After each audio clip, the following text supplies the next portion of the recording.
Welcome to Positive Philter with your host, Philip Wilkerson, a podcast that focuses on friends, family, health, and career, with a little self-help along the way. Please join me in this journey for self-improvement, and I hope what I have to share will make you a better person, thus making the world a better place. I hope you enjoy the show. I hope you enjoy the show.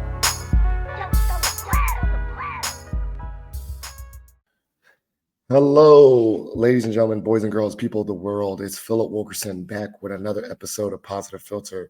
As you know, I've been on a little bit of a hiatus, but I'm back.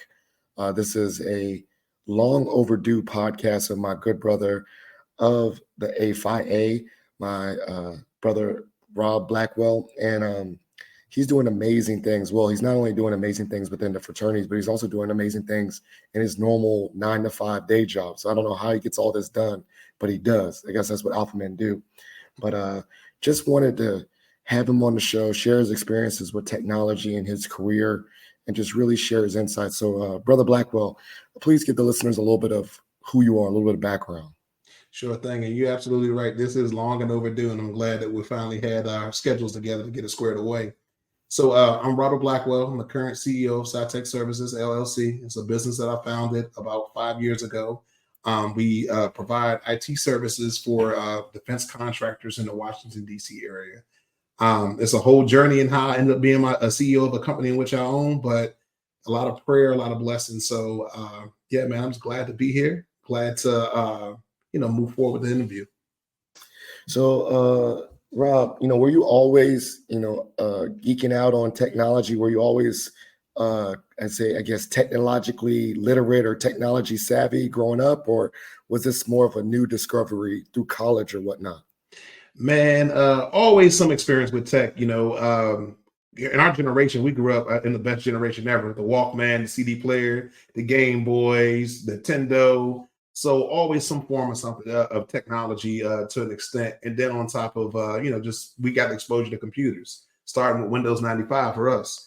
But I got into tech as a career, actually based on a DC summer job initiative sponsored by our fraternity brother, Marion Barrett. In doing that, I got an opportunity to work in the Department of Labor, the Francis Perkins building, and I got my first exposure to supporting the United States government doing tech in the IT department. And after that, man, it just took off. I knew that's what I wanted to do. And as I progressed through high school or whatnot, I went to the tech center, the James Forrest Technology Center, and that's when I did, electronics and a little bit of computer networking, and started in the workforce. And then I went to college later on. So it's just one of those things I've always had a passion for, and I just stuck with it. Now, you said you worked first, then went to college. Is that correct? And, what was some of the reasons in doing that? And do you think going to work first and then going to college benefited you, in the long run? We always talk about non-traditional journeys to college, and sometimes it's better for people to go to work first. So can you talk about that experience? Yeah, absolutely. So I didn't know what I wanted to do quite yet. I would say when I was going through high school, getting ready to graduate, I don't feel like the counselors did an excellent job explaining the different degrees and options to us. And I wasn't all the way focused just yet. So my dad set me down and was like, hey, look, you can go ahead and get into the workforce and go to school on your dime. Because I'm the oldest. I got 3 siblings coming behind me. At the time, I had 2. My brother Brandon, my sister Jessica, and then my youngest brother Devin. So my dad was like, hey, you got to figure out what you kind of want to do. So I started working first. And as I started working, that's when I got an opportunity to get into IT. And then it was time to go back to school, really simply because, I was working. I had experience. I had the work ethic, but I was young and I wasn't qualified for a lot of positions because I didn't have a bachelor's degree. So, somebody tells you no a couple of times, you're going to get to a point where you're like, hey, I don't want to feel that way. So I ended up pursuing my college program at University of Maryland University College at the time. It's UMGC now. And as I was working on that, I was also doing certifications because I always felt that I was behind and I needed to do that just, so I leveled myself out at that period of time. But it worked out. And then the master's degree, that's just one of those things that as I was moving forward, I felt confidence from getting educated and seeing that I can accomplish it. And I just pursued it. So it worked out. Now, I think you spoke about it. I work at George Mason. Specifically, I work with employers and a lot of tech and engineering. So I'm learning the lingo. And I'm learning that certificates are holding a lot of weight in the tech world. So like if you're a student getting a bachelor's, I'm seeing a lot of students while they're getting their bachelor's, getting their like comp, Security Plus, and all these different CompTIA ones. Security Plus. Yeah. And so that you talk about that experience, were you coming out of pocket on your own for the certificates concurrently while you were going to school? Talk about that experience and why those certificates are important, because I'm learning about those are really important to set yourself up for career success. So I was 50-50. Some certificates I self-studied and I came out of pocket and paid for myself. Some, the companies that I worked for, they offered a training budget and allow us to go to boot camp and class and do it.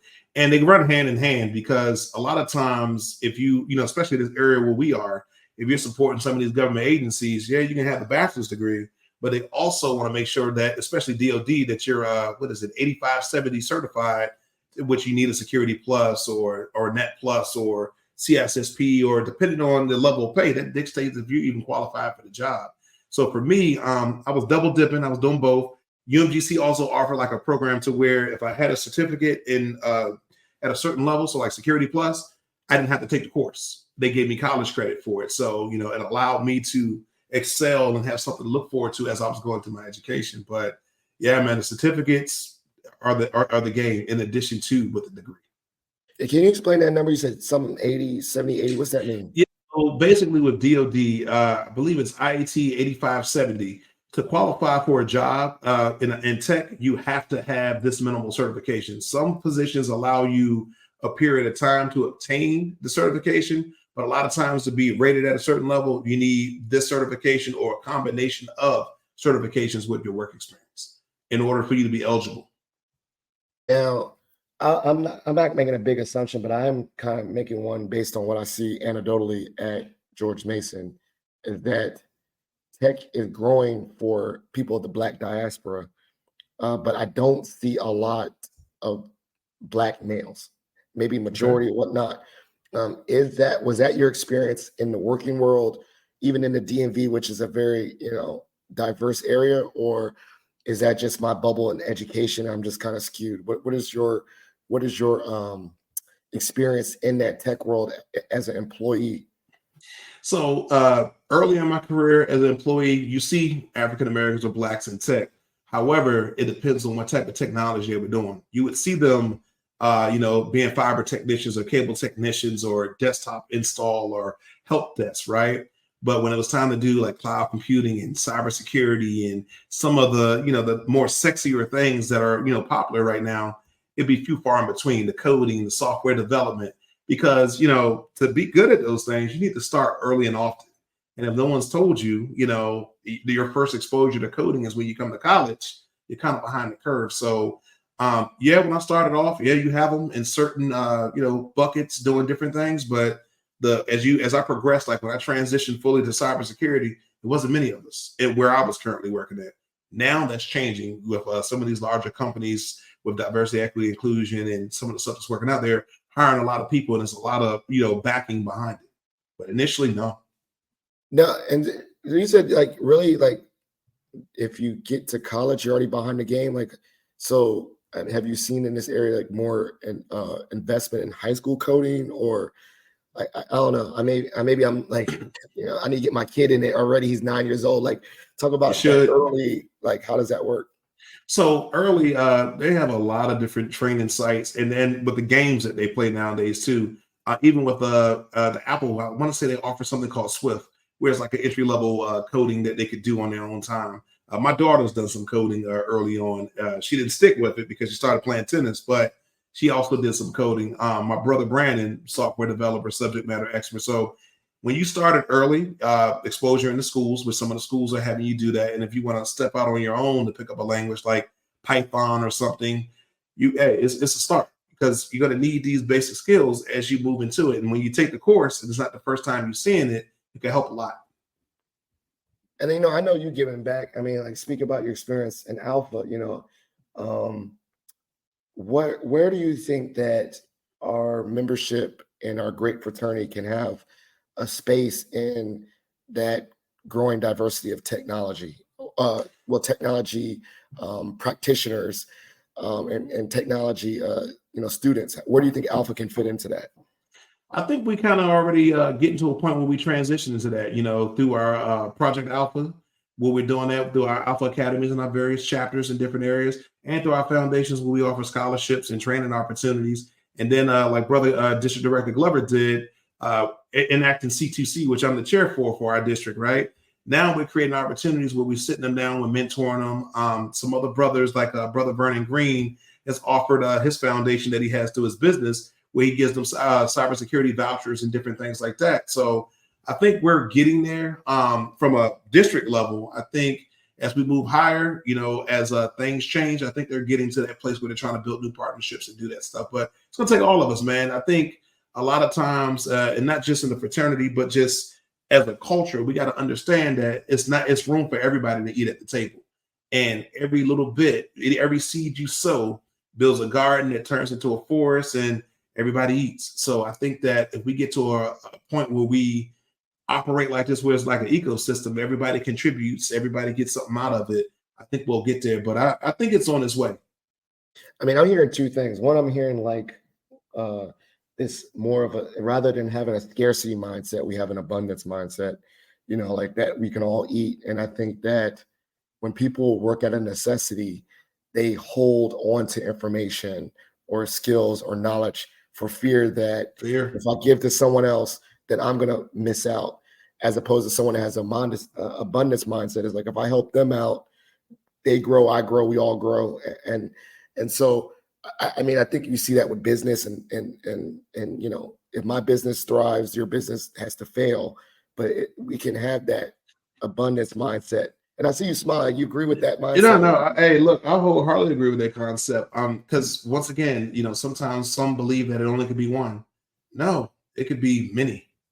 It could be very many. And it's all about how we go about it. I always say it takes a village, right?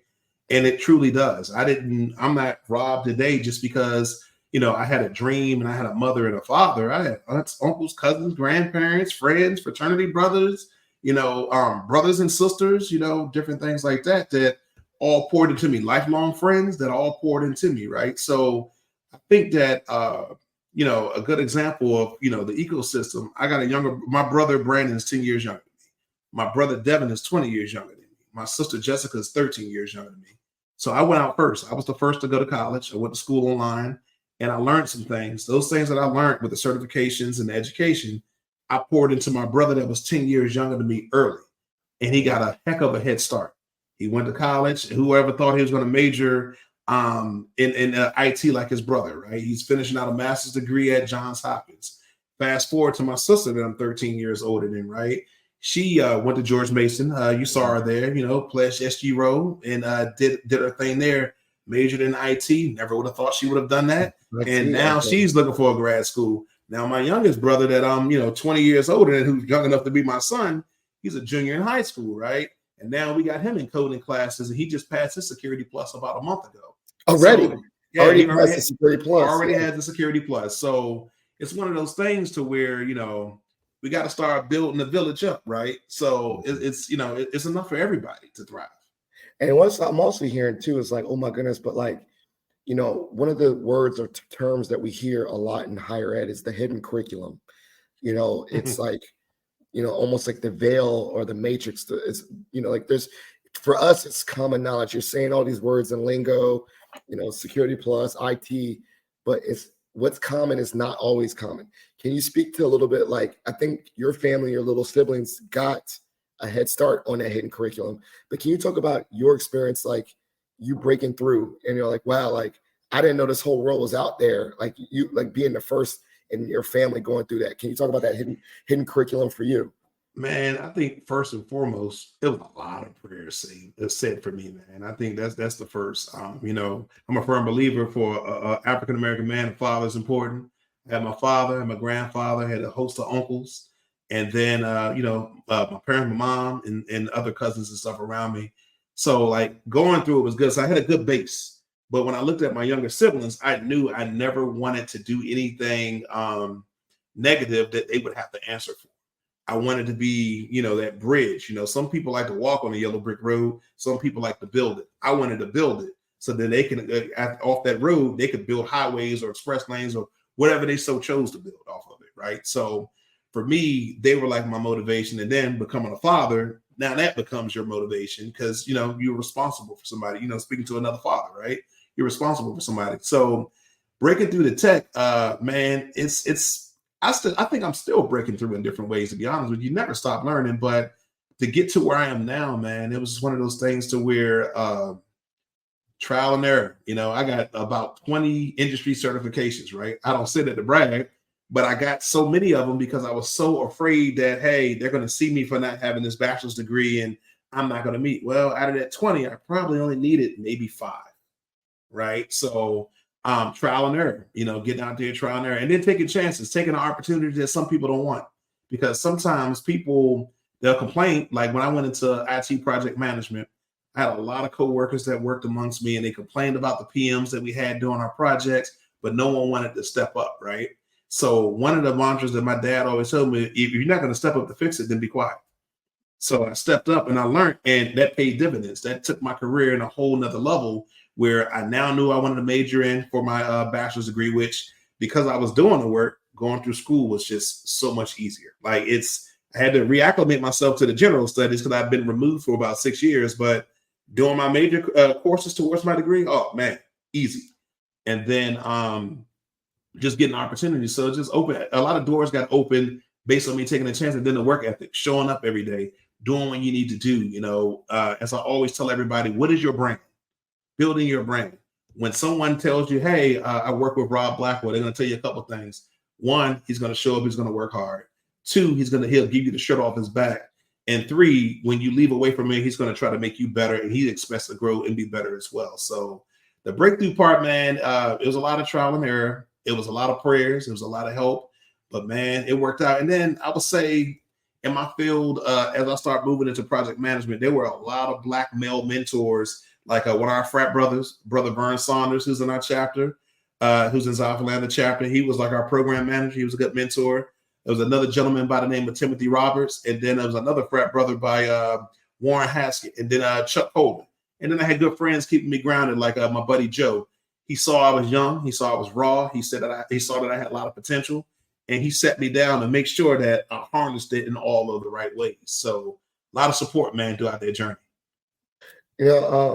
Speak about those mentors. I literally was about to go about the way that I've learned about the hidden curriculum. Like, for instance, I'm getting my PhD in communication, and I'm only saying that to say, like, I've worked in higher ed for my whole career, but I was always in the student affairs side, and now going into academia, I'm learning about grants and writing research and all that stuff.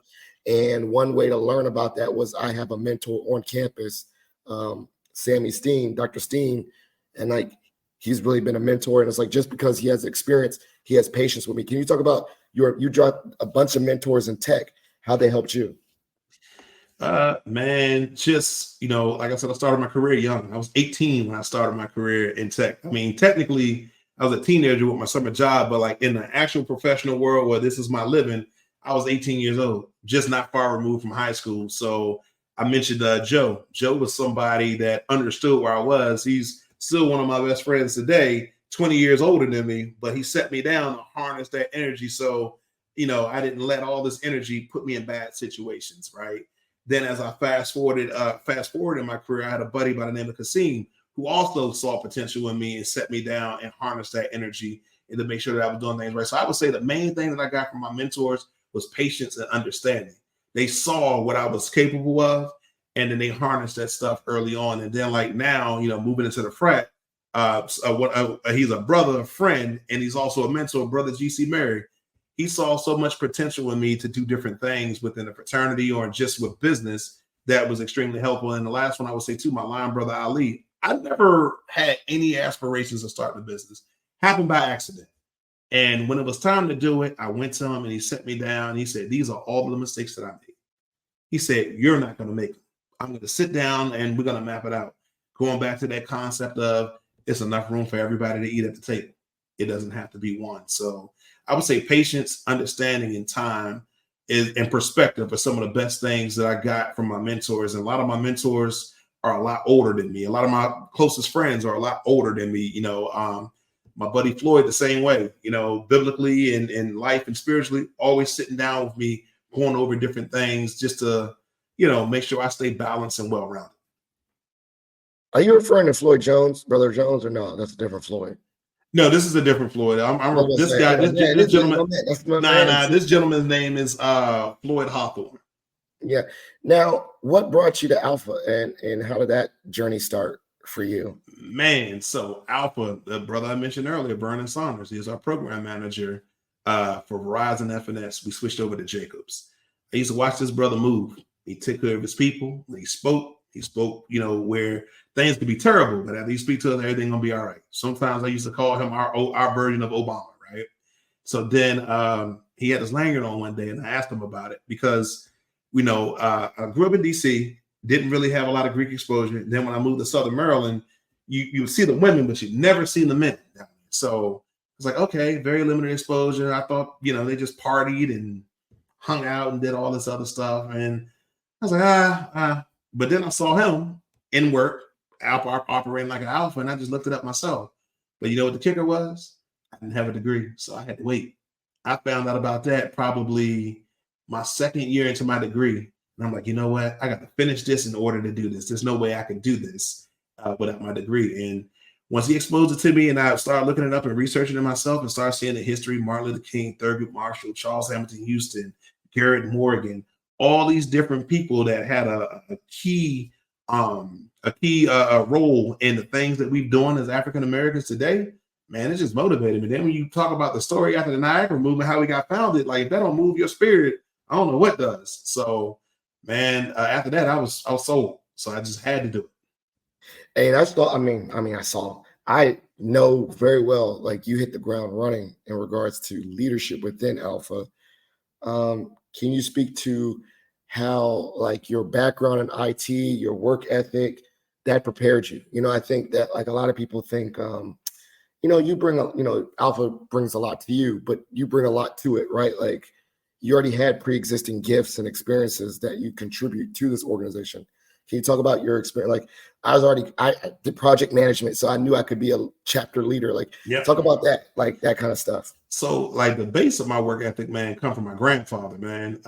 My family down in St. Mary's County, we're watermen. So every summer, so I didn't get in trouble in the city, my grandfather, my grandmother, they always bring the grandboys down there to work on that boat and shake crab pots with our grandfather. So all summer long. So you get to see a couple of different things. You get to see what a hard day's work is like. You get to see what it feels like to work out in the elements, and you get to appreciate what you're doing with your dollars. So my foundation came there. Then I watched my father, who gets up and goes to work every day. And, having those things as a base, that helped with my work ethic. Now, picking up the skills and doing different things with Alpha, man, that's just something you got to want to do in your heart, right? Like, I genuinely love helping people. That's just something that, they tell me I get it from my grandmother, but I genuinely love helping people. So, man, just bringing my skills to, what skills I do have to help, we got a diverse group of brothers, so everybody got skills, but bringing that stuff to the forefront, man, it just seemed like, it felt like second nature. It was an opportunity to step up and do something instead of complaining, like I told you, and just making changes like that, so other people can benefit. And also to that point, to be honest, like before I joined the frat, I was like, I got a podcast. I could do media. I was, when you have to sell yourself, like, yeah, I could do that. And so, was there anything in IT you're like, I could do IT? Like, man, social for us, we got older brothers, man. So social media, man, that was like the main thing. Because as an interested candidate, I'm trying to figure out, well, what is the chapter doing? What are they doing? They're doing a whole lot of work, right? But nobody want to put that on social media. That's that's the new school way of doing things. So I think the social media thing was one of the main things that I found my niche. And then we ended up, I'm a history buff. I love hearing other people's stories. So we ran like this special program to where our older brothers, like, one just passed, our charter member, Brother Chester Johnson.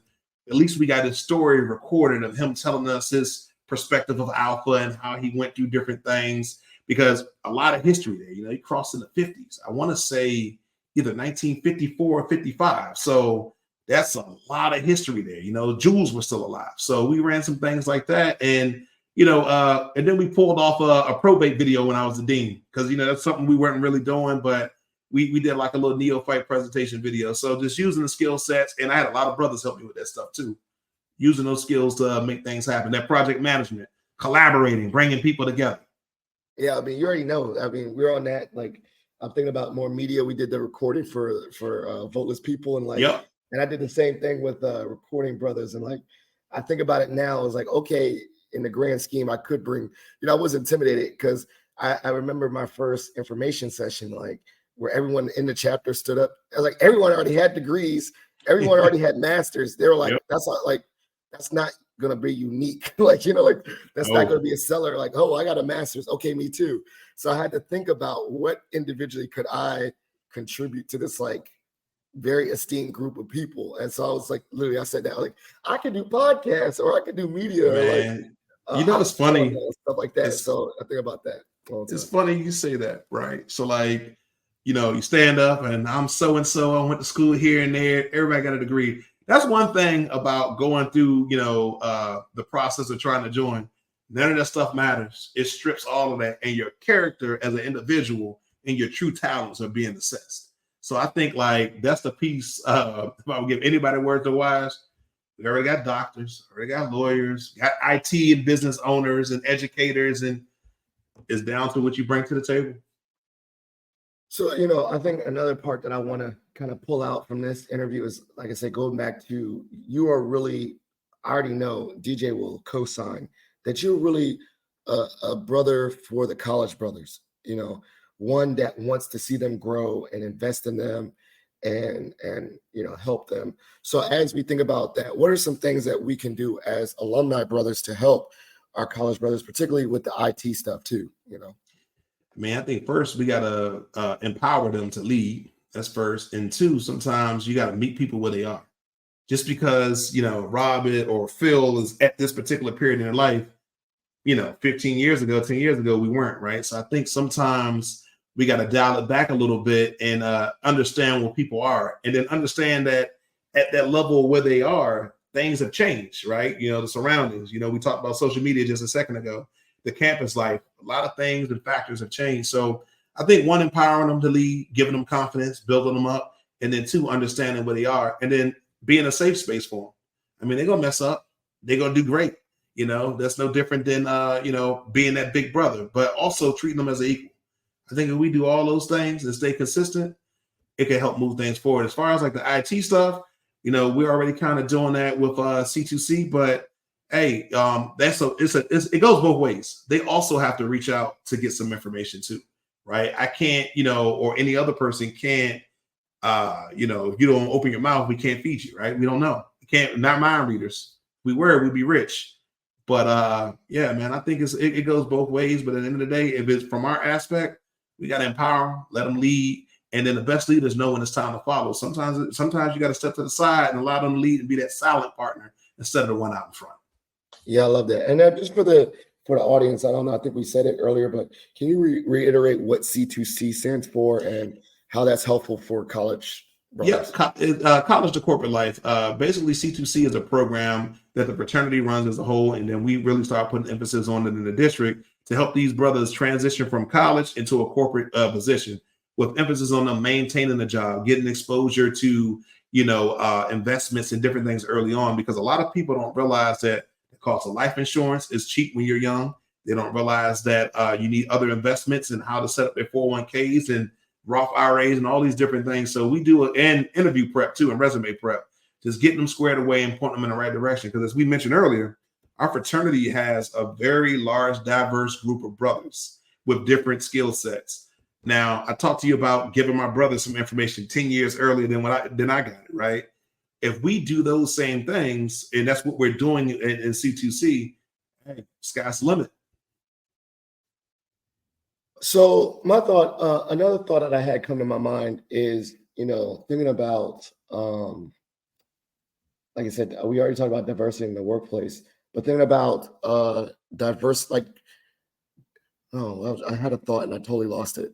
I was thinking about like more so like the closed mouth can get fed, right? And we're thinking about mentorship and thinking about that they need to be assertive. Can you share a time where you did that so that we can share those examples of when you're seeking mentorship or seeking help from someone of higher status or guidance? What is the correct way to go about that? Because I think about that. That's another hidden curriculum. Like, you don't want to ask someone straight up, Rob, get me a job. That's not the way to go. It's thirsty. But there's another way to go about it. Hey, I see what you're doing. But I want to hear your thoughts on appropriately asking for help and not handouts. I think the easy answer to that is you do your due diligence up to a point, with what's within your exposure factor, right? If I know that I want an IT job at minimum, all right, I want to try these jobs because I've read the job description. I know I need these certifications. I'm reading up on the certification. So if you were to come to me, hey, Rob, I'm trying to get into IT. I looked at some help desk jobs. I looked at some cyber jobs.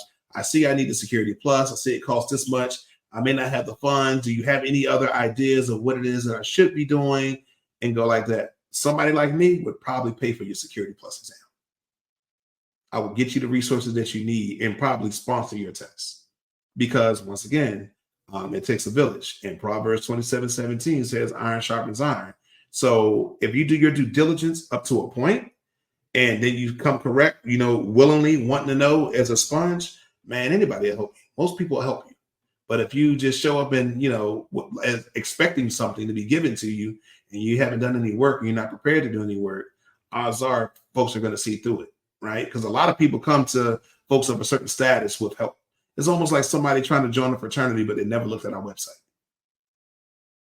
No, I mean, and like for sure. And like also thinking about, like I said, not handouts. Help and handouts are totally different things. Yep. I've helped a lot of students, mentored a lot of people because of that innate hunger that they have, and they just need help or guidance, or maybe being a connector. Like I don't have the agency to get you a job, but I can connect you. Hey, I don't know IT like that, but I know Rob can do an informational interview with you, just at least talk to you about the field. Using your network. Yeah, using your network. So I think that is a great advice, is that, come do as much of your due diligence and show what you did, or, not ask, but like display what you did, but also don't ask for handouts. I think I'm gonna ask one more question, and we'll go to our portion called Shot for Shot. As you think about the future IT and the future of this, how do you think in general, besides starting early, because we already talked about starting early, how do you think that the industry could be more diverse? What ways could we increase the diversity in the tech field from your vantage point, or particularly just in the DMV area, at least? I think a lot of people want to break into tech, but they're like mid-career hires or a little bit more than that. But I think they don't value their past experiences enough and how they will correlate moving over to tech. So, we already talked about, like you said, starting early, doing all those good things. But this is to those mid-career hires. Hey, you can switch over to cyber. Even if you were an educator or you were a lawyer or a project manager, you can switch over. There's a role for everybody. So I think to get more diversity for folks that want to break into it, leveraging their past experiences to move over, because that stuff's still relevant. And I think a lot of times individuals aren't aware, like we talked about exposure factors and different things, like they're not aware that their past experiences are still relevant to get things done or to transition their career. I want to dive into that, because that's something new that I haven't really talked to, because I'm working at the college level, but maybe thinking about more. So like George Mason is a very non-traditional university where we have veterans coming back. We have, people, career switchers. So how can, like I say, give that same example, a teacher transition and use their teaching experience to the tech world? I mean, so there are tech positions where they need teachers. You need to learn how to use tools.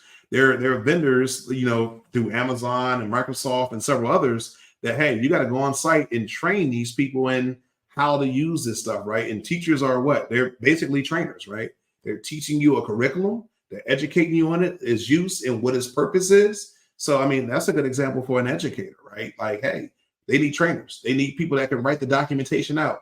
Writing the documentation out, the tech documentation is nothing different than the syllabus for the year, laying out the lesson plan of what needs to be done, right? So I think that's a good way of looking at it. I mean, I think about like, okay, now if you're like a lawyer, you want to go in, you're going to think about policy and copyright and all that to the tech world. So you really could think, okay, all right, you're inspiring me to look at something. You gotta use the whole toolbox. Yeah, the whole toolbox. Okay, let's do another hypothetical. Where, if I'm ready to like just start now, no certificates, nothing, what would you suggest to me as a good starting point without having to go to college? Like right now, I'm getting my doctorate, but I want to learn tech on the side. What would you suggest as a great learning tool for me, the average American? Oh man, Google offers a lot of free certifications. Yeah. LinkedIn Learning offers some certifications. Yeah. YouTube, Professor Messer offers, he gives the whole Security Plus training and Network Plus and A Plus all the way down the line for free. So I would say those are resources to use, but I'll also say do that search within yourself, because this is something you got to love. Man, hey, I love this field, some days as I'm getting older, but now I love this field. But you got to love it in order to sit there and want to study and go through all of that. So if it's somebody that's, trying to start now, go to those free resources. Those free resources, they're there. Those free resources all that information is the same and they'll get you right. I love it. All right. Well, this is a great episode. Definitely I'm going to share this and get this out. But this is the part of the show called Shot for Shot. You get to ask me any random question. I get to ask you any random question. You want to go first or I go first? I can go first. All right. So what made you pursue your doctorate? All right. I mean, that's the first time thinking about it. And I had to re-examine my why every day because why am I doing this? I'll say a couple things. One, I said, why not? As in a sense that it is a, educational benefit at working at Mason, like if you work at this institution, you get at least tuition reimbursement. So I was teeter-tottering with maybe I should get another master's or get another bachelor's degree, but I felt like, I'm just wasting a benefit if I'm not continuing my learning. So that's one, right? It's that one. Two, just to flat out say what it is, I work in higher ed and I was looking at all the positions of leadership, and to elevate in this space, everyone had the word doctor in front of their name, whether it was an EDD or PhD. It's similar to what you saw, like seeing like, how do I get up, the level up? What do they have that I don't have? And I saw the word doctor next to their name. And then, I don't know, now the third one, I don't know if this is kind of in a funky one. It's also like, I just want to prove it to myself because I've had like really great examples of phenomenal people in my family, like my grandfather, my dad, my mom. My mom's a medical doctor. My dad's an Army colonel. My grandfather, God rest his soul, was a Black doctor in Charlotte, North Carolina during segregated South. Like I have aunts and uncles that are, that are professors. And I was like, I don't know, I just feel like I want to like be at their level and like do it for like the honor of my family kind of thing. Like, not settle because like they didn't settle. And I got an aunt and uncle that worked retired at UNC Asheville, and they got a building named after them. And not because they donated, a buttload of money. They did it because they were professors for 30 years at UNC Asheville. And I was like, that was like the most cool thing I've ever heard of, right? Like that their legacy was on a building forever because of their work and their mind. Like they earned it with their mind and their degree and not with just a bunch of money and all the students they helped. So I think those are some of my whys. I have to revisit it all the time because sometimes I'm like, why am I doing this? This show is trash with 2 kids. But it's slow and slow. There's there's no race. That's another benefit is that because I work at George Mason, there's no desperation meter. I'm not, oh my God, I got to get this degree to get a job. I'm doing this like at my own pace. You want to. You're doing it because you want to. It relieves a little bit of that. My back's not against the wall. So those are a few reasons why I'm getting a doctorate. And thank you for asking that question because it made me think about it right now. Why? It's crazy. Well, it's not crazy. It's interesting how you just talking about your aunts and them having a building. I'm a firm believer, there's 2 important dates that will be correlated to you: the date you're born, the date you die. But what's most important is what you do with the between those dates, that dash, the legacy you leave, and how you make other people feel. And if they got buildings at a university, they did some incredible work. Yeah. Also, like it's probably like off of naming. Someone had to bring their name up in the room and said, "Let's do it." And the thing that's really more remarkable for me is that they're able to see that while they're alive. Most people don't get this. Most people don't get to see the buildings named after them till they die. Absolutely. That's beautiful. So that's pretty cool.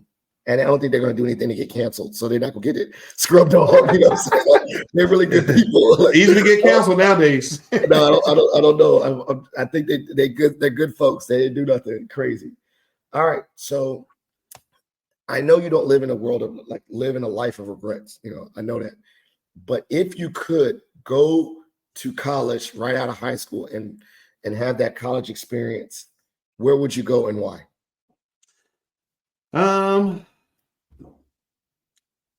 I would have probably at this stage in my life, I was looking at two schools at the time. I looked at Bowie and I was looking at a tech school down in Atlanta, which I'm so glad I didn't go to because I think they were one of those schools that wasn't accredited and they only offered associate degrees. Yeah. But knowing what I know now, man, I would have went ahead and gave Bowie a shot for a couple of reasons. It wasn't too far from home. A lot of folks I went to school with went there. HBCU culture, and it would have been something I was familiar with, right? So I would have tried that. But if I could have gone to any school I wanted to go to, I probably would have went back home to DC to Howard. Okay. Yeah, I went to Bowie State for 2 years. So I rock with Bowie. Bowie got some, yeah, but Bowie got Bowie money now. That joint was completely different when I was there in 03. It's like so it's interesting you say that. Amazon money. I would have graduated. I graduated high school in 2006. And yeah, that campus and Morgan State campuses do not look like they look when I was looking at college. That's now Maryland got that business grant, and yeah, those universities they look great. Yeah, Bowie got that Bowie, that new Amazon, I call it McKinsey money, you know, when gave all them things out. So this has been a great episode. This part of the show is called Shout Outs and Plugs. Shout outs means show love to anyone you want to show love, just, you know, anyone. And then plugs. These are things that I'll make sure to put in the show notes, references, resources, your website, whatever. But the stage is set. Shout outs and plugs. Shout outs and plugs. Shout out to Coach GC, Association GC. Shout out to SciTech Services LLC. Shout out to World Services LLC. Shout out to my girl Tasha that's getting ready to start our podcast that's coming up with some nursing stuff. That's going to be cool. Stay tuned. And then shout out to Management and Mimosas. My girl Danielle and her crew, they're doing excellent work. Well, yeah, can you explain a little bit of that? Sounds like a cool name. Just what it said. So Management and Mimosas. Management and Mimosas. It's a podcast that they have where it's talking about leadership and different things like that. So all of them are leaders in their own right, and they doing the thing, man. They got a nice setup there, man. So shout out to Danielle and those two. Excellent. Well, thank you, Rob, for being on the show. Positive Philter listeners, it's been a great episode. Please support my fraternity brother and all the great things he's doing. As you know, every episode is dedicated to the memory of my father-in-law, Jeff Kirsch. So please consider donating to the Jeff Kirsch Anti-Hunger Fund for all his work combating food insecurity. And if you're a member of the Mason Nation, please consider submitting a Pats for Patriots. It's an e-card that gets sent to someone. Show love, foster kindness in the community. It's been a great episode, and we're out. 06. Thank you for listening to Positive Philter, a podcast that focuses on family, friends, career, with a little self-help along the way. If you enjoyed this podcast, please share it with your family and friends, and like the Facebook page, Spreading Positivity of Movement. Thanks for listening.